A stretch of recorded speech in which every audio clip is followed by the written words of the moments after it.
سب تعریف اللہ ہی کو ہے جس نے اپنے محبوب بندے محمد صلی اللہ علیہ وآلہ وسلم پر یہ کتاب نازل کی اور اس میں کسی طرح کی کجی اور پیچیدگی نہ رکھی، بلکہ سیدھی اور سلیس اتاری تاکہ لوگوں کو عذاب سخت سے جو اس کی طرف سے آنے والا ہے ڈرائے، اور مومنوں کو جو نیک عمل کرتے ہیں خوشخبری سنائے کہ ان کے لیے ان کے کاموں کا نیک بدلہ یعنی بہشت ہے جس میں وہ ہمیشہ رہیں گے، اور ان لوگوں کو بھی ڈرائے جو کہتے ہیں کہ اللہ نے کسی کو بیٹا بنا لیا ہے۔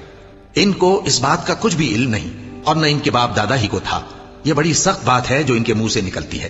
اور کچھ شک نہیں کہ یہ جو کچھ کہتے ہیں محض جھوٹ ہے۔ اے پیغمبر، اگر یہ اس کلام پر ایمان نہ لائیں تو شاید تم ان کے پیچھے رنج کر کر کے اپنے تئیں ہلاک کر دو گے۔ جو چیز زمین پر ہے ہم نے اس کو زمین کے لیے زینت بنایا ہے تاکہ لوگوں کی آزمائش کریں کہ ان میں کون اچھے عمل کرنے والا ہے، اور جو چیز زمین پر ہے ہم اس کو نابود کر کے بنجر میدان کر دیں گے۔ کیا تم خیال کرتے ہو کہ غار اور لوح والے ہماری